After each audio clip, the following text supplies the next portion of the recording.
მოგესალმებით. Კორუფცია და ევროკავშირის ბიუჯეტიდან ფინანსების ბრიუსელის პოლიტიკური ინტერესებისთვის ხარჯვა უკვე ბუნებრივი და ჩვეულებრივი ამბავი გახდა ევროკავშირში. ამაზე მეტყველებს ისეთი სკანდალები, როგორიც არის კატარგეითი, ფაიზერგეითი, ასევე სხვადასხვა ინფორმაციები იმაზე, თუ როგორ იყენებდა და იყენებს ევროკომისია თუ სხვა ევროპული სტრუქტურები ფინანსებს.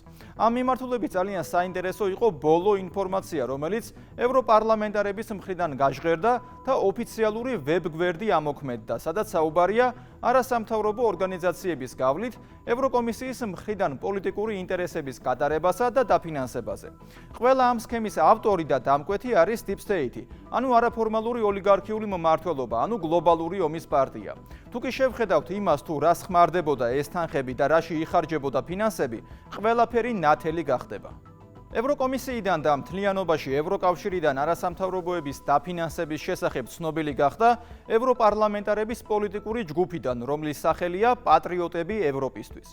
პოლიტიკური ჯგუფის ვიცე-პრეზიდენტმა უნგრელმა ევროდეპუტატმა კინგა გალმა ისიც აღნიშნა, რომ 2019-2023 წლებში, ანუ 5 წელიწადში, ევროკომისიამ ევროპელი გადასახადების გადამხდელთა ფულით არასამთავრობო ორგანიზაციებთან 37,000 კონტრაქტი გააფორმა და ამაზე 17 მილიარდი ევრო დახარჯა. სწორედ ამ პოლიტიკური ჯგუფის მიერ ამოქმედებული ვებგვერდიდან გავიგეთ მცირედი ინფორმაცია, თუ რა თანხები იხარჯებოდა საქართველოში რადიკალურ ჯგუფებსა და რევოლუციონერებზე, რომელთაც ფორმალურად არასამთავრობო ორგანიზაციები ჰქვიათ. ევროკავშირიდან და ამ შემთხვევაში ევროკომისიიდან წამოსული ფინანსების ადრესატები იყვნენ სწორედ ის არასამთავრობო ორგანიზაციები, რომლებიც კონკრეტულად საქართველოში დაკავშირებული არიან Deep State-ის, ანუ არაფორმალური ოლიგარქიული მმართველობის, ანუ გლობალური ომის პარტიის ინტერესების გატარებასა და მათი დაკვეთების შესრულებასთან. აბსოლუტურად მართებული იყო საქართველოს პარლამენტის თავმჯდომარის შალვა პაპუაშვილის შეფასება ეგრეთ წოდებულ არასამთავრობო ორგანიზაცია საფართან მიმართებით, სადაც მან ექსტრემიზმის დაფინანსებასა და ბრიუსელს შორის ტოლობის ნიშანი დასვა. ეგრეთ წოდებულმა არასამთავრობო ორგანიზაცია საფარმა 900,000 ევრო აიღო და ქართულ საზოგადოებას თავი დაამახსოვრა მხოლოდ რადიკალიზმით, ეროვნულ და ტრადიციულ ღირებულებებთან ბრძოლით, სახელმწიფო ინტერესებთან დაპირისპირებითა და სახელმწიფო გადატრიალების მოწყობის მცდელობებში მონაწილეობით. პრინციპში, აქ როდესაც ვსაუბრობთ ამ ეგრეთ წოდებულ არასამთავრობო ორგანიზაციაზე, ყველა სხვა პოლიტიკურად აქტიურ და ოპოზიციურ პარტიებთან ასოცირებულ დანარჩენ არასამთავრობოებსაც ვგულისხმობთ. ევროკავშირისა და კონკრეტულად ევროკომისიის მხილებით არის დაკავებული ახალგაზრდა ევროპარლამენტარი კვიპროსიდან ფიდიას პანაიოტუ. ჩვენ წინა გადაცემებში ვსაუბრობდით მის ერთ-ერთ ინტერვიუზე, სადაც სტუმრად ყავდა ნიდერლანდელი ევროდეპუტატი დირკ ჰოტინგი. ის ამტკიცებდა, რომ ევროკომისია აფინანსებს არასამთავრობო ორგანიზაციებს. ეს არასამთავრობო ორგანიზაციები ლობირებენ შემდეგ კონკრეტულ ინიციატივებს ევროპარლამენტარებში. შემდეგ ამ ინიციატივებიდან ნაწილი მტკიცდება ევროპარლამენტში და თანხები მიდის კონკრეტული მიმართულებით, ანუ კეთდება წრე, სადაც თავშიც და ბოლოშიც ევროკომისია დგას. ევროკომისიას კი აღმასრულებელი ხელისუფლების უფლებები აქვს ევროკავშირში. ის არის ერთგვარი მინისტრთა კაბინეტი, ხოლო ურსულა ფონ დერ ლაიენი დე-ფაქტო მმართველი. ევროკომისიასთან და მის ხარჯებთან დაკავშირებით სხვა უარყოფითი ინფორმაციებიც არსებობს. ევროკომისიასა და კონკრეტულად ურსულა ფონ დერ ლაიენს საეჭვო ფინანსური მაქინაციები და შავი ფულის ტრიალი უკვე იმდენად უკავშირდება, რომ ცოტა ხნის წინ ევროპარლამენტში მისი უნდობლობის საკითხიც დადგა. ყველაფერი კი უკვე კარგად ცნობილმა სკანდალმა, ფაიზერგეითმა გამოიწვია. კენჭისყრა 10 ივლის შედგა და ურსულა ფონ დერ ლაიენი უნდობლობის გამოცხადებას გადაურჩა, რაც მოსალოდნელი იყო. მაგრამ ის, რაც ამ კენჭისყრამ და ევროკომისიის პრეზიდენტის უნდობლობის საკითხმა გამოიწვია, ბრიუსელის პოლიტიკური ელიტისა და ევროკრატებისთვის მოსალოდნელი ნაკლებად იყო. ეს არის ევროპული სტრუქტურების ავტორიტეტის დაცემა და პრეცედენტის დაშვება, რომ ნაციონალისტურ და ეროვნულ ინტერესებზე ორიენტირებულ ძალებს ძლიერი პოლიტიკური ოპონირების გაწევა და ევროკრატების არგუმენტირებული მხილება შეუძლიათ. სკანდალები ურსულა ფონ დერ ლაიენსა და ბრიუსელის ბიუროკრატიას ისედაც არ აკლია.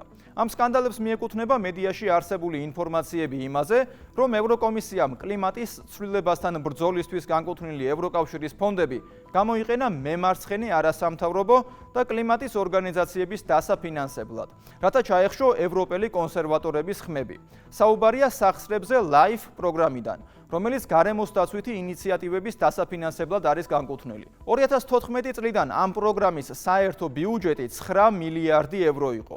როგორც გამოძიებამ აჩვენა, ამ პროგრამის ფარგლებში გამოყოფილი თანხების ნაწილი ევროპაში კონსერვატიული და ევროსკეპტიკური პოლიტიკური ძალების წინააღმდეგ მიმართული საინფორმაციო კამპანიების დასაფინანსებლად გამოიყენებოდა. ფულისა და ფინანსების საეჭვო მიმართულებით ხარჯვასა და ევროპელი გადასახადების გადამხდელების ფინანსების პოლიტიკური მიზნებით გამოყენებაზე საუბრობს ოფიციალური გამოძიებაც.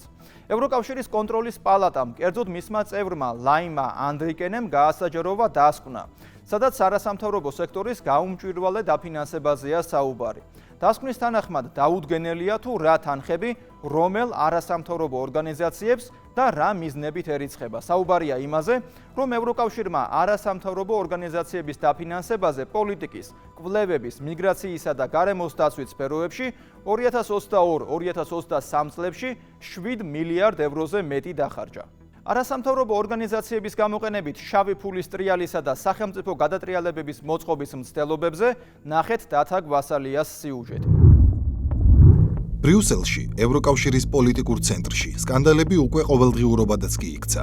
ხან ევროპარლამენტარებს ამხელენ კორუფციულ გარიგებებში, ხან ევროკომისიას და ხანაც მის პრეზიდენტ ურსულა ფონ დერ ლაიენს. თუმცა ის, რაც რამდენიმე დღის წინ გახდა ცნობილი, ეს აღარ არის ცალკეული შემთხვევები. არამედ ესაა სისტემა, რომლითაც წლების განმავლობაში ევროკომისია არასამთავრობო ორგანიზაციებს პირადი პოლიტიკური თუ ფინანსური ინტერესების გამო იყენებდა, როგორც ევროპის, ასევე მსოფლიოს მასშტაბით. ევროპარლამენტში ატეხილმა განგაშის ეკომ საქართველომდეც მოაღწია და მხილების ეფექტიც ჰქონდა. გავიგეთ ის, რასაც წლებია ქართველი NGO-ები, მათი ევროპელი დონორები და ევროპული ქვეყნების ელჩებიც საგულდაგულოდ მალავდნენ. თუმცა ბრიუსელში აფეთქებული სკანდალის კვალს, სანამ საქართველომდე გამოვყვებით, მანამდე უნდა ითქვას, როგორ დაიწყო NGO გამჭვირვალობისთვის ბრძოლა ევროპარლამენტში. პოლიტიკური ჯგუფი პატრიოტები ევროპისთვის დაინტერესდნენ ევროპული NGO-ების გაუმჭვირვალე ფინანსებით, განსაკუთრებით მას შემდეგ, რაც მოხდა ყატარგეითი, ერთ-ერთი ყველაზე ხმაურიანი კორუფციული სქემა ევროპარლამენტარებისა და NGO-ების მონაწილეობით, და შემდეგ ფაიზერგეითი, სადაც უშუალოდ ურსულა ფონ დერ ლაიენის სახელი ფიგურირებს. გარდა ამისა, არასამთავრობო ორგანიზაციები, რომ პირდაპირ თუ ირიბად აქტიურად მონაწილეობდნენ ბრიუსელის პოლიტიკის ლობიზმში, ესეც არ ახალია და ამაზე ღიადაც მიდიოდა დისკუსია. მაგალითად, იტალიელმა ჟურნალისტმა, რომელსაც ეკუთვნის ანგარიში სახელად ევროკავშირის პროპაგანდისტული მანქანა, ამბობდა: ევროკომისიას აქვს საკუთარი USAID-ის ეკვივალენტი ორგანიზაციები, რომლებიც იგივე საქმიანობას ეწევიან. ევროკავშირის უახლეს ბიუჯეტში, რომელიც მოიცავს მრავალწლიან პერიოდს 2021-დან 2027 წლამდე, წარმოადგენს ახალი თავი, რომელიც ორიენტირებულია გარკვეულ ღირებულებებზე. ამისთვის საკმაოდ მნიშვნელოვანი ბიუჯეტია გამოყოფილი, თითქმის 2 მილიარდი ევრო. ეს ძირითადად კეთდება პროგრამების მეშვეობით, რომელიც მიზნად ისახავს ევროკავშირის ღირებულებების პოპულარიზაციას მთელ კავშირში. მაგრამ რა თქმა უნდა ვიცით, რომ ევროკავშირი სისტემურად ძირს უთხრის ყველა ამ პრინციპს და ღირებულებას. სინამდვილეში ევროკავშირი თავად არის დემოკრატიის შეურაცხყოფა მისი სტრუქტურის გამო. ხედავთ, რომ სინამდვილეში ამ პროექტების უმეტესობა მიზნად ისახავს იდეოლოგიების, პოლიტიკური შეხედულებების და საზოგადოების ორგანიზების გზების პოპულარიზაციას, რომლებიც ხშირად ეწინააღმდეგება ბევრი ადამიანის განწყობას, რომლებიც მიმართულია გენდერიზმის, კლიმატის ცვლილებების, მულტიკულტურალიზმის პოპულარიზებაზე. პოლიტიკურმა ჯგუფმა პატრიოტებმა ფაქტებით განამტკიცეს საზოგადოებაში აქამდე არსებული ეჭვები იმასთან დაკავშირებით, რომ ევროკომისია პირადი პოლიტიკური ინტერესებისთვის იყენებდა ფულს, რომლითაც NGO სექტორს გაუმჭვირვალე დაფინანსებდა. ისინი კი თავის მხრივ ლობირებდნენ კომისიის მიერ დადგენილ პოლიტიკებს, რომელიც რეალურად არაფორმალური ოლიგარქიული მმართველობის, იგივე Deep State-ის, იგივე გლობალური ომის პარტიის დაკვეთაა. პატრიოტების ინფორმაციით, მხოლოდ 2019-2023 წლებში ევროკომისიამ 17 მილიარდი ევროს ღირებულების 37,000-მდე კონტრაქტი გააფორმა. ჩვენ ვამხელთ არასამთავრობოების საეჭვო ქსელს, რომელიც კომისიის დაფინანსებით მოქმედებს ჩვენი მოქალაქეებისა და ბიზნესის წინააღმდეგ. მუშაობთ ევროკომისიის მიერ დაფინანსებული NGO-ების კონტრაქტების გასაჯაროებაზე. ამ მიზნით ავამოქმედეთ ვებგვერდი, სადაც ყველა მარტივად მოიძიებს კონტრაქტებზე ინფორმაციას. 2019-2023 წლებში ევროკომისიამ არასამთავრობო ორგანიზაციებთან 17 მილიარდი ევროს ოდენობის 37,000 კონტრაქტი გააფორმა. მათ შორის აქტივისტ ორგანიზაციებთან, რომლებიც პოლიტიკური აქტივიზმით არიან დაკავებულები. ისინი დემოკრატიულად არჩეულ მთავრობებს უჩივიან, თავს ახევენ იდეოლოგიურ დღის წესრიგს. სია, რომელმაც ევროკომისიის მიერ წლების განმავლობაში NGO-ებისთვის შარიცხული თანხები გამოაშკარავა, ნამდვილად შთამბეჭდავია. თუმცა ეს სიაც კი არაა სრულყოფილი და პატრიოტების პოლიტიკური ჯგუფი აღნიშნულ საკითხზე კვლევასა და ძიებას განაგრძობს. თუმცა ეს არასრული ჩამონათვალიც კი საკმარისი აღმოჩნდა. გვენახა და დაგვედასტურებინა ის, რასაც ქართულ NGO-ებზე და მათ ევროპულ გრანტებზე წლებია ხელისუფლება საუბრობს. USAID-ის ფაილების შემდეგ, რომლითაც დადასტურდა ქვეყანაში რადიკალიზმის დაფინანსების ამერიკული არხების არსებობა, ახლა უკვე დანამდვილებით ვიცით, რომ USAID-ის მსგავსად ქვეყანაში სიძულვილისა და ზიზღის კამპანიის, ქუჩის არეულობების, ძალადობის სახალისების და ქართველი ხალხის მიერ დემოკრატიულად არჩეული ხელისუფლების წინააღმდეგ რევოლუციის მცდელობების უკან ევროპული ფულიც იმალებოდა. როდესაც USAID დაიხურა, მაშინვე ცნობილი გახდა, რომ ევროკავშირი გადახედავს თავის მრავალმილიარდიან საგარეო დახმარების პროგრამას, რათა დააფიქსიროს ფონდების განაწილება უფრო მჭიდროდ თავისი საგარეო პოლიტიკის ინტერესებთან. ევროკომისია საგარეო დახმარებას გახდის უფრო მიზანმიმართულ პარტნიორებისთვის. და ქართულ კონტექსტში ეს მიზანმიმართული დახმარება ასე გამოიყურება. სიის თანახმად გავიგეთ, რომ ევროკომისიამ მილიონ ევრომდე ჩაურიცხა ახალგაზრდა იურისტთა ასოციაციას, მილიონ ევრომდე სოციალური სამართლიანობის ცენტრს, 900,000 ევრო საფარს, 2 მილიონი ევრო სოროსის ფონდს, 750,000 ევრო ადამიანის უფლებათა ცენტრს, 9 მილიონზე მეტი ჩაიხანას. ასევე დაფინანსება მიღებული აქვს ისპეთს, რომელმაც 2020 წელს რადიკალიზმის სასარგებლოდ ხმების პარალელური დათვლის შედეგები გააყალბა. 2024-ში კი ასევე რადიკალიზმის წასახალისებლად პარალელური ხმის დათვლის შედეგები საერთოდ არ გამოაქვეყნა. სიაში მოხვედრილ ქართულ NGO-ებს გარდა დონორისა აერთიანებთ პოლიტიკური მიკერძოება და ინტერესები, ანტისამთავრობო კამპანიებში მონაწილეობა და ძალადობის, ზიზღისა და რადიკალიზმის მხარდაჭერა. როგორც ჩანს, სწორედ ეს არის ის მთავარი კრიტერიუმები, რის გამოც არაფორმალური ოლიგარქიული მმართველობის, იგივე Deep State-ის მართულმა ევრობიუროკრატიამ სწორედ ისინი გამოარჩია დასაფინანსებლად. სანამ უშუალოდ მათ საქმიანობაზე ვიტყოდეთ, უნდა გავიხსენოთ, რომ ჯერ კიდევ 2025 წლის დასაწყისში, როდესაც USAID დაიხურა, საქართველოს პარლამენტის თავმჯდომარემ შალვა პაპუაშვილმა ევროკავშირსა და მის წევრ ქვეყნებს მოუწოდა. თითოეული დონორი ქვეყანა ახლა არის ეჭვმიტანილი და მათ აქვთ მტკიცების ტვირთი, რომ გამჭვირვალობით და საჯაროობით ქართულ ხალხს მათ შორის აჩვენონ თუ რაში იხარჯებოდა მათ მიერ გამოყოფილი თანხები. მით უმეტეს, რომ ჩვენ არათუ ეჭვი, არამედ მტკიცებულებები გვაქვს, რომ ამერიკული ფონდების გარდა ევროკავშირის წევრი ქვეყნების თუ ევროპული ფონდებიც იხარჯებოდა დესტაბილიზაციისთვის საქართველოში. იყო ოფიციალური მიმართვებიც, მათ შორის ევროპული ქვეყნებისა და ევროკავშირის ელჩებთან. გაესაჯაროვებინათ ქართული NGO-ების დაფინანსების შესახებ ინფორმაცია, თუმცა პასუხი მათგან არ ყოფილა. გამალებით იბრძოდნენ თავად NGO-ებიც, რათა დაემალათ მიღებული ფინანსები, როგორც 2023 წელს, როდესაც პირველად გაჩნდა ინიციატივა გამჭვირვალობის კანონის შესახებ, ისე 2024 წელს, როდესაც კანონი ხელმეორედ იქნა მიღებული. გვახსოვს მათი ბრძოლა თბილისის ქუჩებში, გვახსოვს მათ მიერვე დაფინანსებული ჯგუფების რადიკალიზმიც, ხოლო მას შემდეგ, რაც სახელმწიფომ ამერიკული ფარას იდენტური კანონი მიიღო, ადგილობრივ NGO-ებთან ერთად ევრობიუროკრატიის წინააღმდეგობაც გაიზარდა, რომელიც მუქარებში გამოიხატებოდა. მართლაც ისეთი კანონების მიღება, რომლებიც სერიოზულად აფერხებს ან ზღუდავს არასამთავრობო ორგანიზაციების და სამოქალაქო საზოგადოების საქმიანობას, წინააღმდეგობაშია საქართველოს დეკლარირებულ ევროპულ მისწრაფებებთან. კანონები, რომლებიც შექმნილია რუსეთის სცენარით, ახლა ემუქრება ოპოზიციის ჩახშობას და თავისუფალი გამოხატვის შეზღუდვას. ქმედებები, როგორიცაა ეგრეთ წოდებული გამჭვირვალობის კანონი, რომელიც რეალურად გამჭვირვალობას არ გულისხმობს. ეს ყველაფერი ეწინააღმდეგება ევროკავშირის ძირითად პრინციპებს. ამ მოცემულობაში შანსი არაა საქართველოს ევროინტეგრაცია.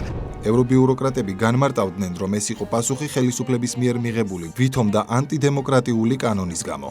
მაგრამ დღეს ხომ უკვე ნათელია, რომ როგორც ქართველი NGO-შნიკები, ისე მათი ევროპელი დონორები სწორედ იმ კოლოსალური თანხების დამალვას ცდილობდნენ, რაც ევროპარლამენტში პატრიოტების ჯგუფმა საჯარო გახადა.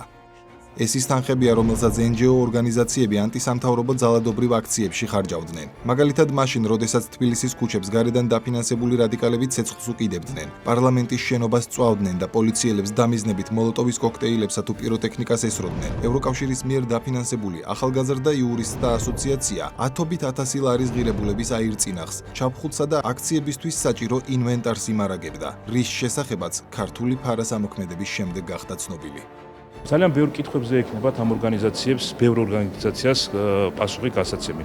მაგალითად, თუ ორგანიზაციები გვიმტკიცებენ, რომ ისინი ეწევიან საადვოკატო საქმიანობებს ან რომელიღაცა ბენეფიციარის უფლებების დაცვას და მხოლოდ ამ მიმართულებით იყვნენ დაკავებული და ეს არის მათი გაცხადებული მიზანი, მაშინ როგორ ხდება, როცა ესე ვთქვათ, მათი მხრიდან არის ისეთი შესყიდვები განხორციელებული, რომელიც არის ჩაფხუტები, პირბადეები, დროშები და ეს არის რამოდენიმე ათასობით და 10,000-ობით ლარის ღირებულების. ეს ამ კითხვებზე პასუხი უნდა გაეცეს.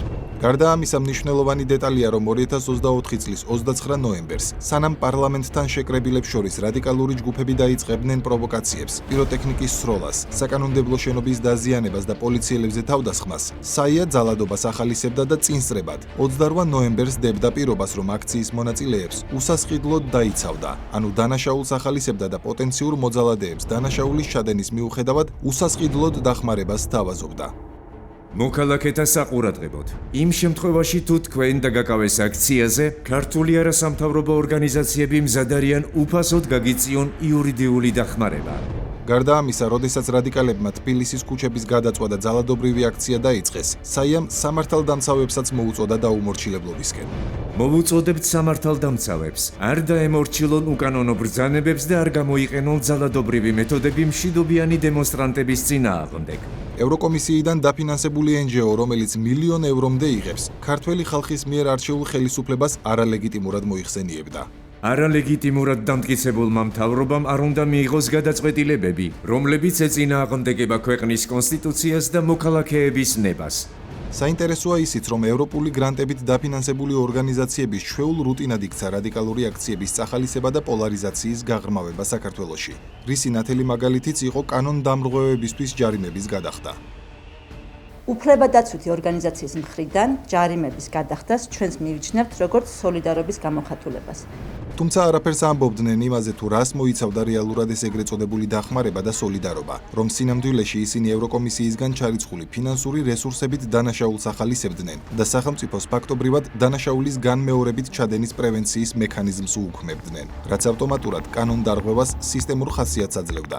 სწორედ მათი მხარდაჭერით მოქმედებდნენ რადიკალი აქტივისტები, რაც მაშინ თავადაც აღიარეს. რუსთაველის გამზირს ყოველთვის გადავკეტავთ, რაც არ უნდა იყოს, ეს არ გაგვიჭირდება და უბრალოდ ეს ჯარიმები რომ მოგლის და გვაჯარიმებენ და უხარიათ ამ ყველაფრის ფონზე ყველა ძალიან კარგად ვნახეთ, რომ გუშინ დააყადაღეს ეს ფონდები, ვის იმედიც ჰქონდათ, მე პირადად ვის იმედიც ჰქონდა ფონდის. გარდა ამისა, ევროკომისიის მიერ დაფინანსებულ ქართულ NGO-ებში ვხედავთ ბაია პატარაიას საფარს. თავის მხრივ კი ბაია პატარაია ერთ-ერთი გამორჩეული NGO-შნიკია, რომელიც ზიზღისა და სიზულვილის კამპანიას ეწევა. და მას არანაირი კავშირი არ აქვს რეალურად არც ადამიანის უფლებებთან, რადგან შეუძლებელია ადამიანის უფლებებს იცავდე მხოლოდ პოლიტიკური სიმპათიების მიხედვით და სხვა ყველა გძულდეს. და მეორე, განსაკუთრებით არაფერ შუაშია საფარი და მისი ზიზღისა და სიზულვილის კამპანიის ავტორი ხელმძღვანელი საქართველოში დემოკრატიის განვითარებასთან. მაგალითად, ბაია პატარაია შეურაცხყოფდა თეატრულ ოკეანს და წერდა: უაზროა მისი ცხოვრება და უაზროდ ჩაძაღლდება.